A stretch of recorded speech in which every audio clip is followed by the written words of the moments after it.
Good evening. Welcome to Brass Tacks. I'm Zakka Jacob. A massive debate has been stirred recently. First, it was by RSS Sarsang Chalak Mohan Bhagwat in his Vijayadashmi speech calling for a comprehensive population control policy.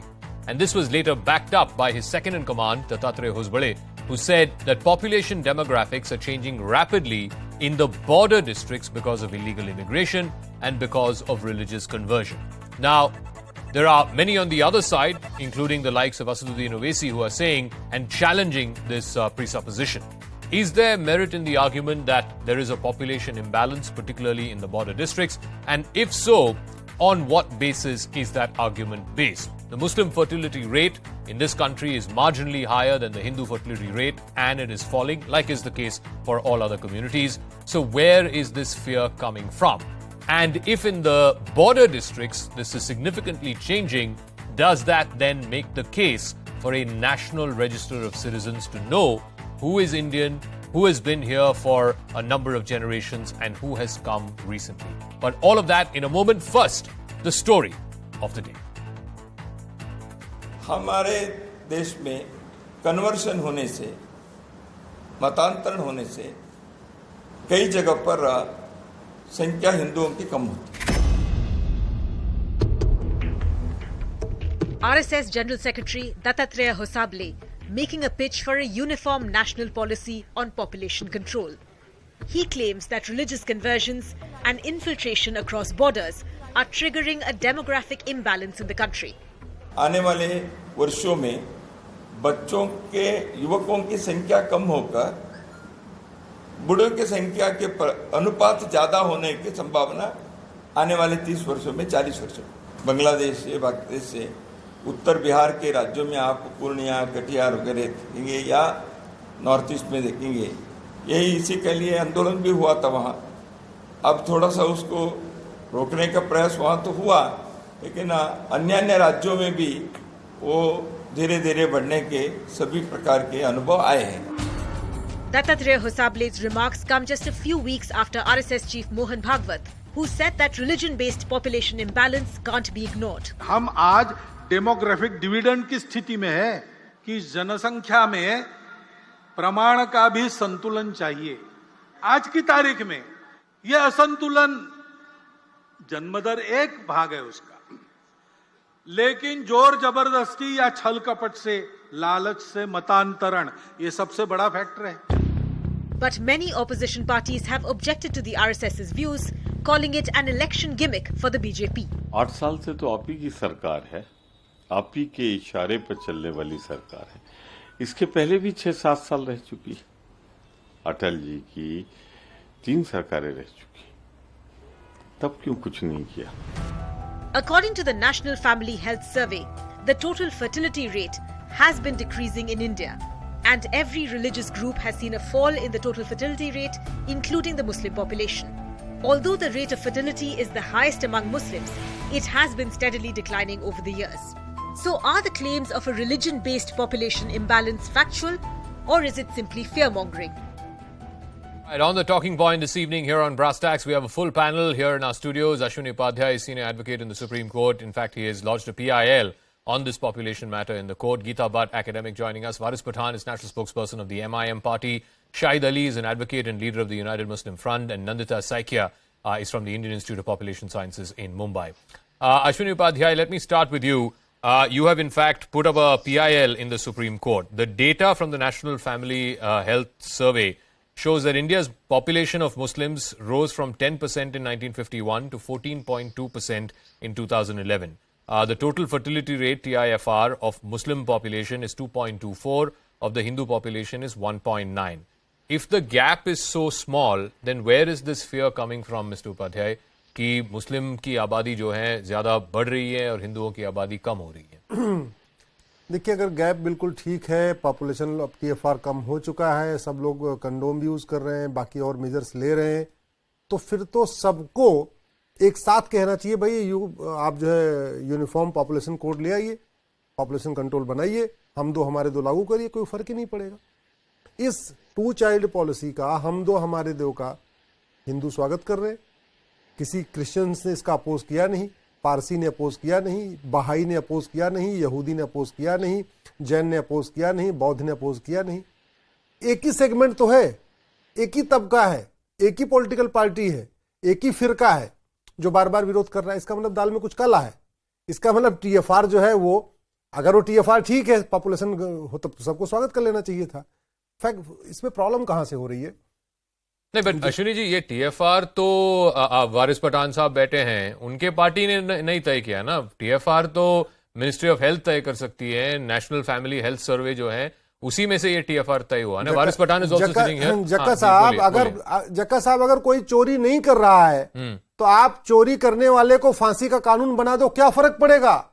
अगर कोई red light नहीं तोड़ रहा है तो red light तोड़ने पे आप 1 लाख रुपए जुर्माना लगा दो, क्या फर्क पड़ेगा? ओके, इसलिए तो मैं कह रहा हूं, अगर वो जो जिस सर्वे की बात हो रही है वो बिल्कुल ठीक है, प्रैक्टिकली वास्तव में डाउन हो रहा है। ये जो टीएफआर वगैरह डाउन हो रहा है, मैं आपको बता दूं, केवल हिंदुओं के कारण, जैन्स के कारण, इसके कारण ये टीएफआर डाउन हुआ है। वास्तव में आज भी केरल जैसे वेल एजुकेटेड, जिसको हम कहते हैं लिटरेट स्टेट, वहां पे भी 15-15 बच्चे, 16-16 बच्चे पैदा कर रहे हैं। मैं आपको एग्जांपल दे सकता हूं। एक सेकंड दीजिए। वारिस Pathan, you know, the issue that's been flagged, especially by Dattatreya Hosabale, is that in the border districts, and he specifically talked about northern Bihar, where your party also made inroads last time. In northern Bihar, the total population growth that was recorded was 198.71% between 1961 and 2011 in the last 50 years. The data shows that in these 5 decades, the rate of growth of Hindu population was 185% and the rate of growth of Muslim population was 273%. In the Simanchal area, I just want to read, in Supol, 365% growth in the last 50 years. In Araria, 340%. In Kishanganj, 295%. So there is some merit in the argument that in certain districts, certain border districts, the rate of growth of Muslim population has been astronomical. Well, Zakka, I fail to understand on what basis and what source the data they are placing before the nation. And what is the basis for the RSS chief and today Dattatreya Hosabale making a statement that there is a population explosion and there is a demographic imbalance in the country? I fail to understand that, but the data which I have Sir, got this is census data. Census data. Government of India data. I'm not inventing the data, sir. Sir, just one small I'm showing that only. Census data hai. Me, even I have not invented any data. I will place before I place some facts before your audience, Zakka. Let them understand what the reality is. Okay. The reality as per the NFHS data is that the population explosion is merely a myth. There is no population explosion and they are just trying to create a panic out of it. The second thing, let me tell you, fertility rate among Muslims, the largest minority, is the highest among all major communities but has been declining fast. It's now almost equal to that of Hindus according to this PEW Research Center. From 1992 to 2015, Muslim fertility rate declined from 4.4 to 2.6. For Hindus, it went down from 3.3 to 2.1. This is the data. Let's go a little detail into the data. The issue is, you're right. The overall for the entire country, yes, you're right. The Muslim total fertility rate is 2.6%. The issue is, it is different in different states in the country. In Jammu and Kashmir, for example, it is less than 2. It is 1.6 or 1.7, which means the population is not replenishing itself enough. It has to be 2 or 2 plus or 2.1 for the population to replenish. So there are states, Muslim majority parts of this country where the population is falling. But in places like Simanchal, in places in some of the districts in Northeast, in districts bordering Bangladesh in Bengal, the rate of growth of Muslim population is very, very high. And I'm not saying that it's merely because of reproduction or procreation. It could also be because of illegal migration. Bangladeshi Rohingyas. Varis. Allow me just 30 seconds, Zakka. Let me remind you, in 2019, the BJP's Rajya Sabha Member of Parliament, Rakesh Sinha, had moved a private member's bill for population control. It was signed by 12 or 13 of the MPs. During that time, Mansukh Mandavia, who was the minister, he stood up and he made a statement in the parliament that there is no need to bring a population control bill because the fertility TFR rate has come down. There is no population explosion. Not only that, The matter went to the Honorable Supreme Court. The government of that day, the Health Ministry filed an affidavit before the Supreme Court stating that the population is in control, there is no population explosion, and the TFR rate is down, and the replacement rate is already achieved. Okay. So why now they come up with so this let kind me of ask thing? this. So I think either they that's make a fair false point. affidavit It's a before the fact. Supreme What Court, you have said. or they give false statement on the Parliament. Let me get Geeta Either- Bhatt. Let me get both Geeta the Bhatt. things they are lying before the nation. Let me ask Geeta Bhatt. This is what Health Minister Mansukh Mandavia had said as recently as April this year in the budget session of Parliament, replying to a discussion on a private member's bill brought forth by BJP MP Rakesh Sinha. It was called the Population Regulation Bill 2019, where Mansukh Mandavia specifically said that since the TFR across the country, across demographics, across population groups is falling, there is no need for any population control law. Healthcare policies are working, and there is no need to make these policies compulsory on any segment of the population. This is what the Health Minister said in Parliament. Please respond, ma'am. Well, Zakka, you see, the Health Minister's response, keeping that aside, what is important here to note is that, when Dattatreya ji raised this issue, it is something which we can see in the data that you also have just cited. The point here is that the demographic change, this is something that we as a country have also experienced, and there are many such examples across the globe where the demographic changes, they have altered the culture, religion and the geographical boundaries of the regions. Keeping that in mind and the national security, while it is not just in terms of the total fertility rate, but also along with it, the kind of the conversions and the infiltration that is taking place. And for this, there have been many reports, especially which have been submitted by the Uttar Pradesh government, and also Assam government has flagged this issue. No, but ma'am, in both of these states that you cited, ma'am, give me 10 seconds, Geeta ji, in both the states that you cited, UP maybe or Assam maybe, there is a very stringent anti-conversion law. Uske बावजूद अगर conversion हो रहा है तो then that's on the state, no? No. See, if you look, out of the 1,000 villages which are, near in the border area of Uttar Pradesh, out of this, in 600 villages, the Muslim population is more than 50%, right? Okay. And it is also those who are there residing, whether they are the natural inhabitants of the place or those who have actually crossed the border and come. It is something that needs to be looked into, and that is why whenever there have been issues which have been raised or policies which have been framed by the government in terms of NRC or in CAA, there is a hue and cry by a certain... No, I'll come to the NRC argument in 1 second. Let me ask Shahid Ali also. One example that is oftentimes cited is that of Bangladesh. Bangladesh, today the fertility rate is down to less than 2 or less than 2. It is below the replacement level. Like I said, the replacement level has to be 2.1 for the TFR. Now, everybody is citing the Bangladesh example because of their population control measures over the last 30-40 years. Our per capita income growth has grown high in Bangladesh, where today it is said that the per capita income growth in Bangladesh is higher than that of India. If a Muslim country, an Islamic republic like Bangladesh, can and do population control successfully, then why can't we here in India, sir? Shahid Ali. Sir, the government in power is of BJP for last 8 years. When sterilization program was announced by the then Congress in 1970, who opposed that? Only the Jan Sangh had opposed that at the time in 1970. If that would not have been opposed, the population would not have increased to this extent. The government is not coming forward to say that we are not able to provide education, we are not able to provide unemployment, therefore they are raising this issue of this population and all. Whereas you yourself have been making a statement, Mr. There are 100 different problems in this country. There is a statement of Health Minister as well. There are 100 different problems in this country. I'm not denying. But please, आप आज मुद्दे पे बात कीजिए ना. The issue today, the debate today is on population control. Yes. Is there a need for a population control bill? उस मुद्दे पे बात कीजिए. The reason assigned by the RSS and the other outfits is that in bordering states, in some of the districts, Yes. the population is increasing.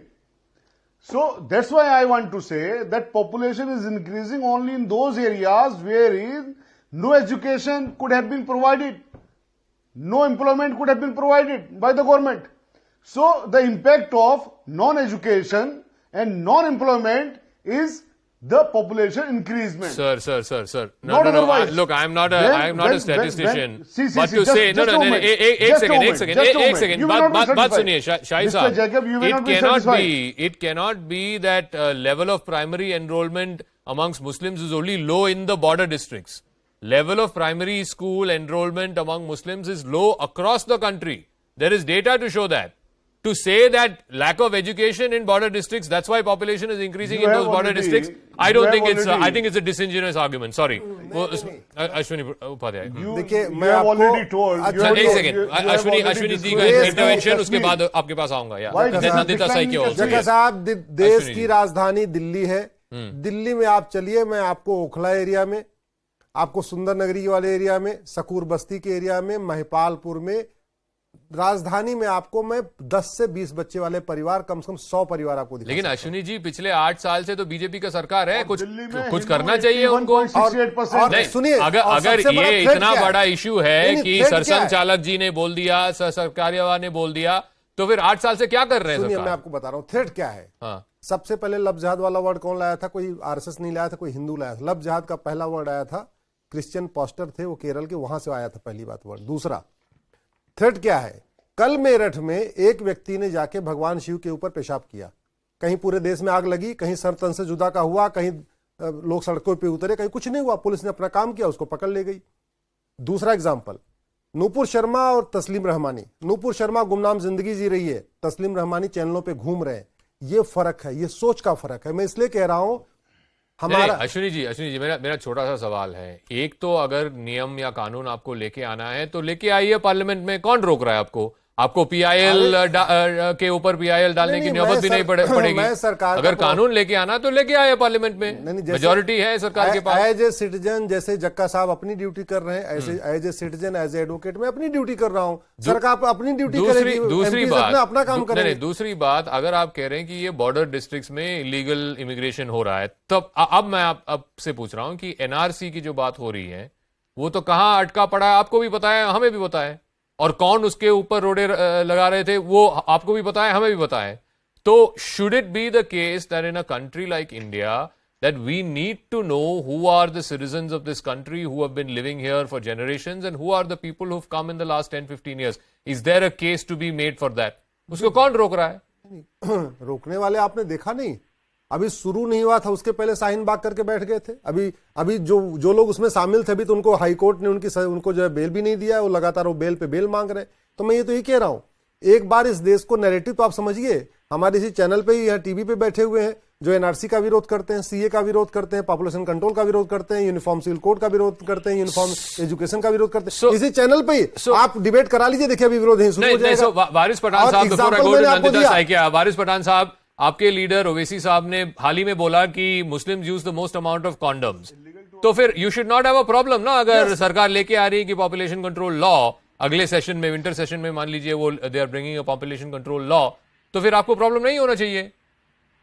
Welcome करना चाहिए. वारिस साहब, rightly said by our party president Asad Owaisi that the Muslims use most of the condoms. People are educated, they know the matter, they know what is the use of the contraceptives. He also spoke, Zakka kindly highlighted that also, he also spoke that 90 lakh Hindu girl child, which we call feticides, they are missing from 2000 to 2019. What about that?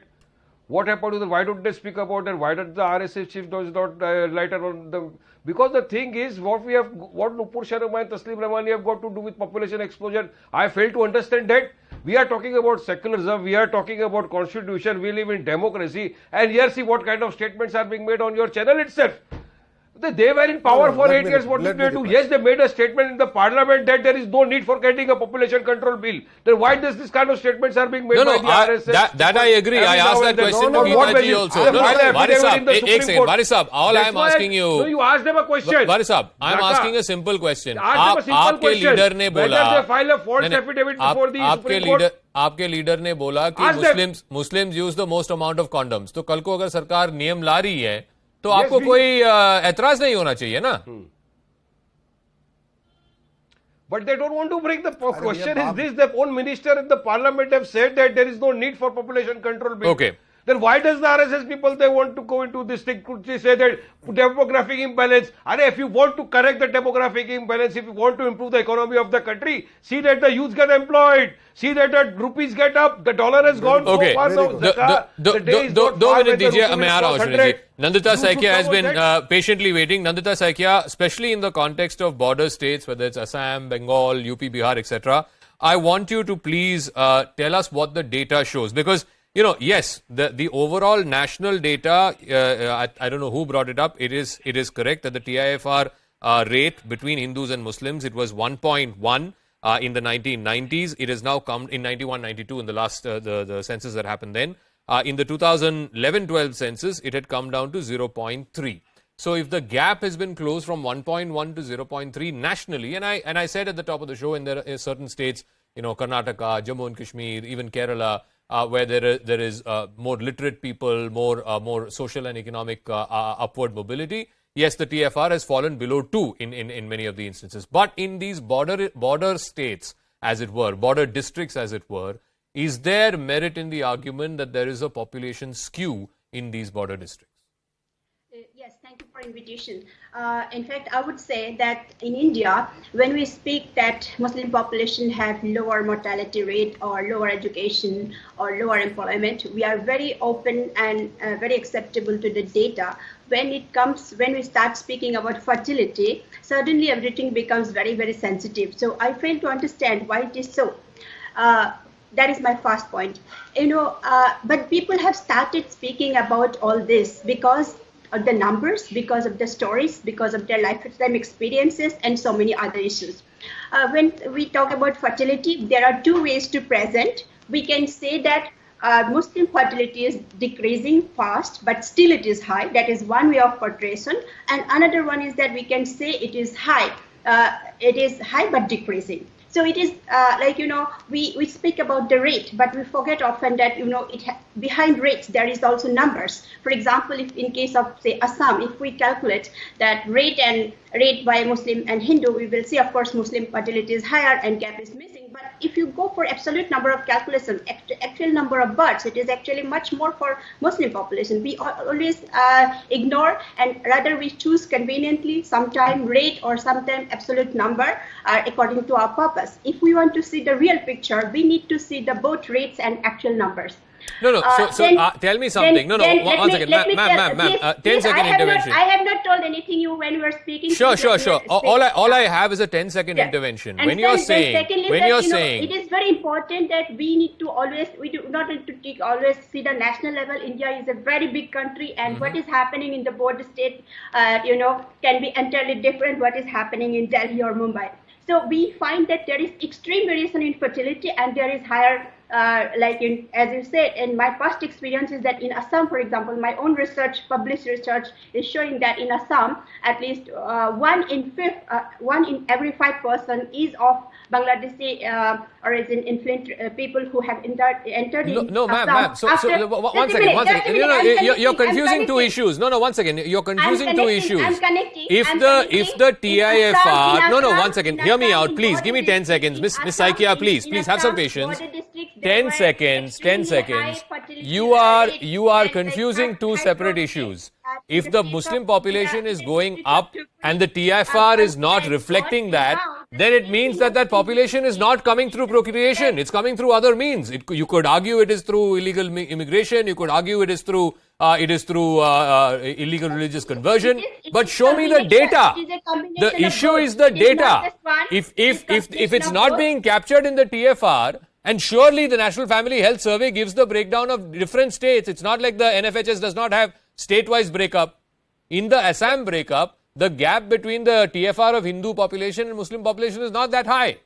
Yes, if you are saying anecdotally that the Muslim population is growing much faster, it can't be because of procreation or reproductive reasons.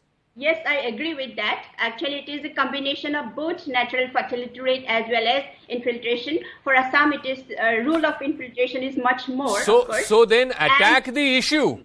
Don't confuse the issue. Attack the issue. Don't confuse the issue, because these are two separate issues. Right. So, like, you know, the way Assam's demography has changed, particularly at district level, I think it is the same now happening in the border states of West Bengal, Bihar, and whatever. And this is really worrisome, and we need to address those issues. Ma'am, it's a very, very simple question. I want to ask Waris Pathan this. There was a constitutional amendment bill that was brought 2 or 3 years ago. We know who all were against it. उस समय लोगों ने बोला कि हम कागज नहीं दिखाएंगे. This is a poor country. गरीब लोगों के पास कागज होता नहीं है. But if this is the data that is borne out in Kishanganj, in Katihar, in Purnia, as well as, of course, in districts in Assam and in Bengal, Mr. Pathan, including your party, why is there then an opposition to a national register of citizens? Why is then there an opposition to a constitutional amendment to give protection to those Hindus and Christians and others who have fled from neighboring countries because of religious persecution?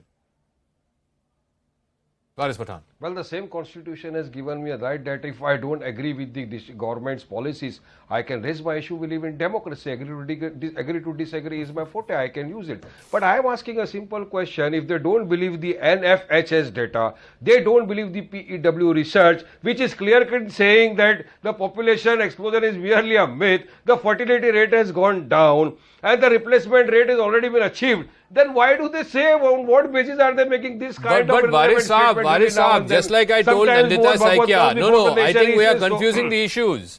In the border districts, it's not because of reproduction going up. In the border districts, it could be because of illegal migration. Then, now, whose responsibility is it?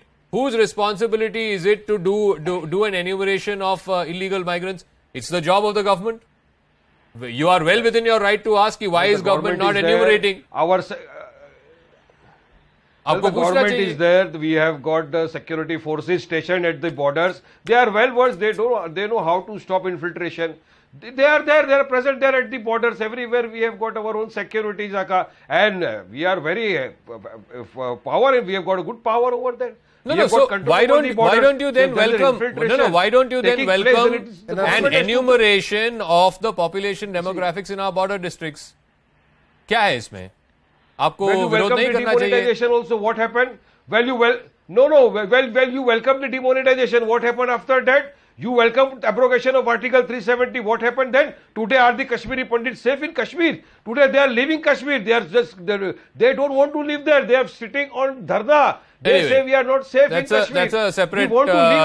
Kashmir पे जब debate करेंगे आपको बुला लेंगे हम. But Ashwini ji, it's a very simple question. अगर सब लोग कह रहे हैं कि border districts में आबादी का imbalance हो रहा है और illegal migration की वजह से हो रहा है, तो BSF किसके नीचे है भाई?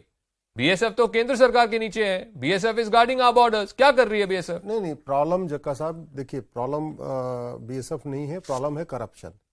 बॉर्डर पे घुसपैठिए घूस दे के आते हैं, अंदर आते हैं, 2000 रुपए में दे के आधार बनवा लेते हैं, 2000 रुपए दे के राशन कार्ड बनवा लेते हैं, 2000 दे के बर्थ सर्टिफिकेट बनवा लेते हैं. लेकिन अश्विनी जी, घूस तो किसी को देना पड़ेगा. तो ये करप्शन जो है ना, किसको दे रहे हैं घूस? देखिए, अगर आप कह रहे हैं कि घूस दे के आ रहे हैं, मैं मान लूंगा आपकी बात. हाँ. लेकिन किसी को तो दे रहे हैं. अभी पकड़ा गया एक बीएसएफ का कमांडेंट था, उसके पास 20 करोड़ रुपए मिला है, हवाला के जरिए उसको फंडिंग हुई. तो यही तो इश्यू है ना. अगर आप कह रहे हैं कि इलीगल माइग्रेशन इश्यू है, तो आपका जो डिफेंसेस है, आपका जो बॉर्डर फेंसेस है, उसको ठीक करिए ना. नहीं, मैं तो एग्री कर रहा हूं कि जब तक घुसखोरी नहीं खत्म होगी तब तक घुसपैठ बंद हो ही नहीं सकती है. जब तक घुसखोरी खत्म नहीं होगी तब तक घुसपैठियों को पहचानना बड़ा नामुमकिन है. असम की एनआरसी कैसे फेल होगी? भ्रष्टाचार के चक्कर में फेल होगी. वो तो पॉलिटिकल था, सुप्रीम कोर्ट ने तो मना कर दिया. वो और पॉलिटिकली कौन अपोज कर रहा था? वारिस साहब भी है, शाहिद अली भी है, सबको पता है कि पॉलिटिकली कौन अपोज कर रहा था. मैं आपको एक डेटा बताना चाहता हूं जी. हिंदुस्तान का जो पहले एरिया था वो था करीब 90 लाख स्क्वायर मीटर, 90 लाख। अफगानिस्तान भी इसी का पार्ट था, पाकिस्तान भी इसी का पार्ट था, बांग्लादेश भी इसी का पार्ट था। और धीरे धीरे क्या हुआ, आज आप देख लिया, अफगानिस्तान निकल गया, पाकिस्तान निकल गया, बांग्लादेश निकल गया। हिंदुस्तान के अंदर भी कश्मीर में क्या सिचुएशन हो गई हिंदुओं की, लद्दाख में, लक्षद्वीप में तो अभी तक वहां पिछले 75 साल से फ्राइडे को वीकली ऑफ होता था। इस साल जाके वहां संडे वीकली ऑफ शुरू हुआ है।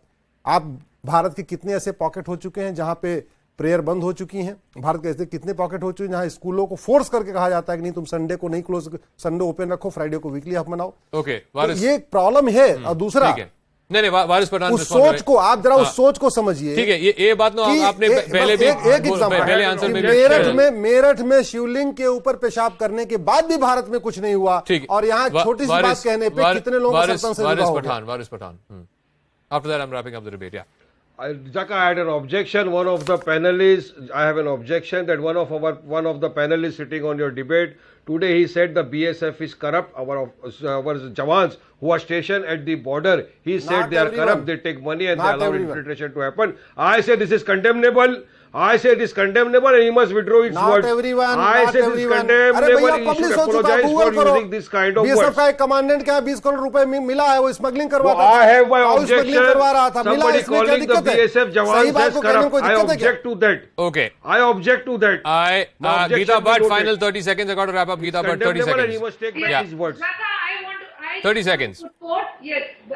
Border security force in, last year their jurisdiction area was increased from 15 kilometers to 50 kilometers. Yes, correct. And the Director General himself had admitted in West Bengal and Assam there is a huge change in the demography and this is a matter of concern. And there is already a proposal that it needs to be increased to at least 100 kilometers.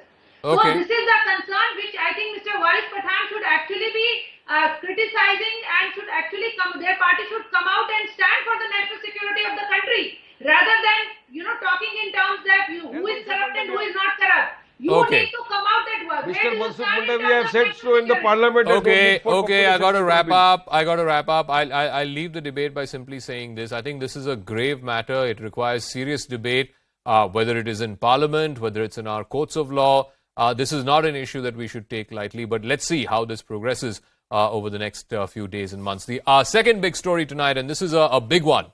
After the Asian Cricket Council, President Jai Shah announced that India will not be travelling to Pakistan for the 2023 Asia Cup and that the tournament will be shifted to a neutral venue. Now there are boycott calls that have come up in Pakistan and come up for the upcoming India versus Pakistan clash at the T20 World Cup that is due to happen this Sunday. Now, what is interesting is Pakistan thinks that this is tit for tat. Unfortunately, this is an ICC tournament that we are talking about. The ICC T20 World Cup game that's coming up this Sunday.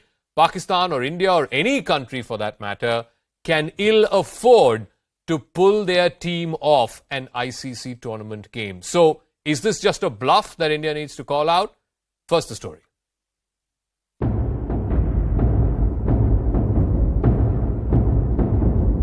Less than 48 hours to go for the mother of all clashes at the Melbourne Cricket Ground. India will square off against arch rivals Pakistan in the opening match of the T20 World Cup. But ahead of the all-important match, the Pakistan Cricket Board and even former Pakistani players are throwing a royal tantrum. It all started after Asian Cricket Council Chief Jai Shah said that India will not travel to Pakistan for next year's Asia Cup and that the tournament will be shifted to a neutral venue. Taking exception, the Pakistan Cricket Board claimed Jai Shah had made the comments without any discussion or consultation. PCB said the overall impact of such statements have the potential to split the Asian and international cricketing communities and could even impact Pakistan's visit to India for the ICC Cricket World Cup next year and future ICC events in India. Adding fuel to fire, former Pakistan cricketer Kamran Akmal called for Pakistan to boycott the match against India on Sunday. मैं तो ये कहूंगा कि पाकिस्तान को उनके साथ किसी event में नहीं खेलना चाहिए, चाहे आईसीसी का हो चाहे एशिया कप का हो। अभी जो 23 को मैच है, अगर वो वापस नहीं लेते स्टेटमेंट, तो 23 को भी मैं कहूंगा कि नहीं खेलना चाहिए। Reacting sharply to Pakistan's World Cup pull-out threat, Sports Minister Anurag Thakur said India can't be ignored. अगले साल विश्व कप भी होगा और दुनिया भर की टीमें भी खेलेंगी, क्योंकि भारत को आज कोई किसी क्षेत्र में नकार नहीं सकता। भारत के यहाँ पर खेलों को और विशेष तौर पर क्रिकेट जगत भारत के अलावा क्या है? भारत का एक बहुत बड़ा योगदान है क्रिकेट जगत में। While fans from both sides of the border and across the world are waiting with bated breath for the India-Pakistan clash, will Pakistan's tit-for-tat attitude cast a shadow on the sport? All right, let me go across to senior journalist, sports writer and commentator Ayaz Memon, who's joining us, and also Rizwan Haider, former Pakistan cricketer, will also be joining us. Ayaz, how much of this is a real threat, something that we should take seriously, or is this a bluff that India needs to call out? Because at the end of the day, it's not easy to pull out of an ICC tournament game. Zakka, I don't think they'll pull out that threat. I don't think is serious enough to pull out from the World Cup. But from the ODI World Cup next year, we'll have to wait and see. They put out a strong statement, PCB, as you know.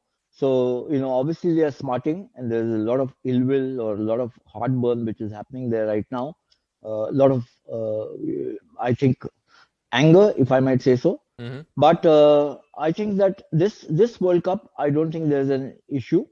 But subsequently, what happens, we'll have to wait and see. What are the penalties? Rizwan Haider is also joining us. What is the penalty for any country, for whatever non-cricketing reasons it decides to pull out of an ICC tournament? And I think I want to underline that. The World Cup, One Day World Cup next year is an ICC designated tournament. It's an ICC overseen tournament. What is the penalty usually for pulling out of matches? Well, I don't think this is going to happen. And this matter will be solved through negotiations. And look, after what Jesha said, Ramiz Raja, chairman of PCB, he has to issue a press release.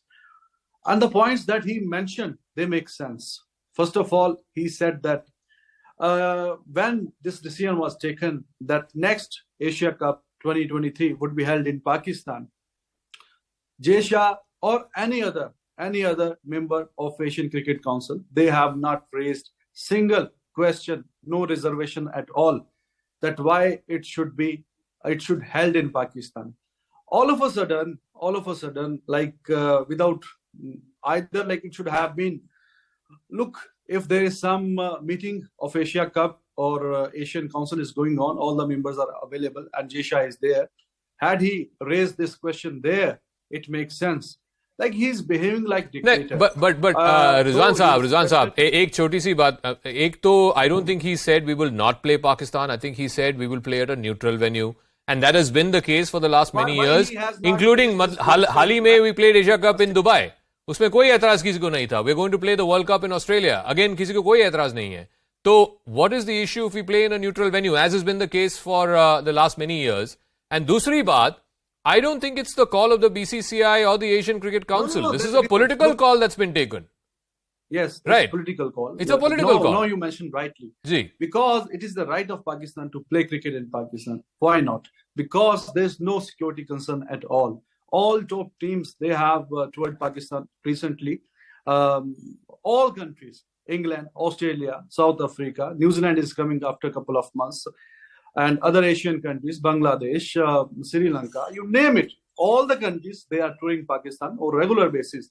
There is no security issue at all. When there is Rizwan Saab, as you said, ये तो that, Pakistan का prerogative है कि आप खेलिए matches, आप host कीजिए matches, whichever country wants to come there can play, उसमें कोई ऐतराज नहीं है. The issue is India also has as much right to decide where it wants to send its teams to. For whatever reason, I'm not getting into the reasons, but for whatever reason, if the government of India feels it's not safe to send the Indian team to Pakistan, then there's nothing the BCCI or the Asian Cricket Council can do about that, na? No, it makes sense if India does not want to come. Like if they ask from the government and government says, no, we're not going, then obviously PCB, they're going to take decision too. They're going to take some hard decisions too, which is not right for the game because only 6, 7, 8 countries, like they play cricket. It's not like football, like 32 or more countries are playing in a World Cup. Only 6, 7 countries are playing cricket. And if somehow the government does not allow Indian team to go to Pakistan, Then Ramiz Raja, he's a former cricketer, captain of Pakistan cricket team, current chairman. He has to take some bold stance. So I come back to that question. I ask Memon, I come back to that question. Yes, Rizwan Saab is saying that Ramiz Raja has to take a hard call. But what are the costs for that hard call? Do you realistically see Pakistan not sending their team to India, or that India-Pakistan game, if at all their paths cross in the World Cup, One Day World Cup next year, that game will not happen at all? What about the possibility of a neutral venue? Look, I think when the World Cup, T20 World Cup is concerned, I think I don't think there'll be an issue. I think there'll be a lot of discussions going on, and there'll be words exchange, war of words. But I think the match will happen, weather permitting. Weather in Melbourne is not very happy now, or not very encouraging. But where the Asia Cup is concerned, I think that the issue is that it's about a year away. Now, what was the trigger to say it now that we won't participate in the Asia Cup next year? For the is 2023 a good question. Which is going to be held in India. Yeah, I'm asking about the One Day World Cup, next year's One Day World Cup. Yeah, next year's One Day World Cup is what they're saying is that in case if India pulls out of the Asia Cup, we will not come for the ODI World Cup. Correct. Now, I think there's a lot of time. 1 year, the Asia Cup is in September next year. There's a lot of time. I think there's scope for a lot of negotiations, whether it should be played in a neutral venue.